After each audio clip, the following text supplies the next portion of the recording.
Dieu est notre Rédempteur. Shalom bien-aimés dans le Seigneur. Notre méditation du jour s'intitule Dieu est notre Rédempteur. Nous tirons notre texte dans Job 19, 25 qui nous dit ceci. Mais je sais que mon Rédempteur est vivant et qu'il se lèvera le dernier sur la terre. Alléluia.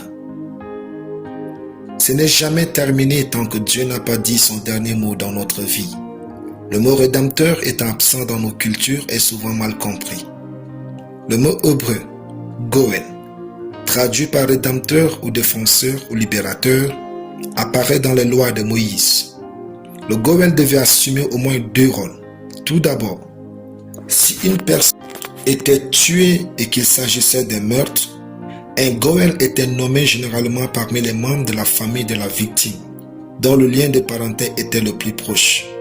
Ce Goël devait poursuivre la personne coupable de meurtre en justice, et dans le cas où sa culpabilité était prouvée, il devait infliger lui-même la peine de mort. C'est pour cela que Goël est parfois traduit par défenseur ou vengeur. Le Goël avait donc pour devoir d'exercer la justice et de défendre la mémoire de la victime d'un meurtre. Pour expliquer le deuxième rôle qu'il devait aussi assumer, prenons le cas maintenant d'une personne qui, pour diverses raisons, était tombée dans la misère. Elle avait peut-être perdu ses terres et ainsi le moyen de subvenir à ses besoins. Ou encore à cause des dettes qu'elle ne pouvait rembourser, elle était devenue l'esclave de son créditeur. Alors le Rédempteur ou le Goël était celui qui devait sauver ou racheter cette personne de ses situations désespérées. La meilleure illustration biblique de ce rôle est l'exemple de Ruth et de Boaz. Ruth et sa belle-mère Naomi étaient veuves et ne possédaient pas de terre. De ce fait, elles se trouvèrent dans le besoin. Or, dans leur famille, un homme juste et généreux nommé Boaz se proposa d'agir en rédempteur. Pour cela, il se maria avec Ruth afin d'accomplir ses devoirs. Ruth et Naomi furent ainsi sauvées.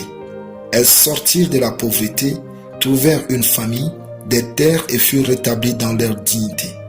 Maintenant que nous avons cette compréhension du mot rédempteur, nous pouvons ressentir avec quelle assurance Job criait sa foi à Dieu. Il n'a pas dit « je pense ». Job a plutôt dit « mais je sais que mon Rédempteur est vivant et qu'il se lèvera le dernier sur la terre ». Il n'y a aucune souffrance que nous ayons subie que Dieu n'aura pas soin de nous consoler. Si Dieu est notre Rédempteur, alors rien ne nous retirera le bonheur. Alléluia. Prions. Peu importe ce que je vis, je confesse que Dieu est mon Rédempteur et ma fin sera heureuse au nom de Jésus. Amen. La lecture biblique en une année, Daniel 1 à Daniel 4. Soyez bénis, c'était le pain du ciel.